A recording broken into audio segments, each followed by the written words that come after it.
যারা জুয়া খেলেন তাদেরকে আমি বলবো রাতের ৩টা বাজে পারলে একা কবরস্থানে গিয়ে মাঝখানে করে বসে থাকেন ২ ঘন্টা। এত বড় কলিজা যদি আপনার থাকে ২ ঘন্টা লাগবে না, আধা ঘন্টা পারলে বসে থাকিয়েন রাতের ৩টায় গিয়ে।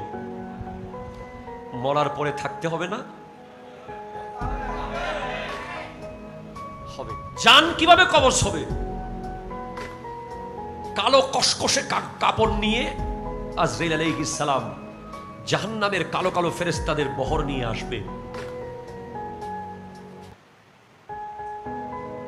এমন ভয়ঙ্কর সিচুয়েশন হবে, মনে হবে পৃথিবীর সমস্ত সমুদ্রের পানি তার গায়ের দিকে আসতেছে।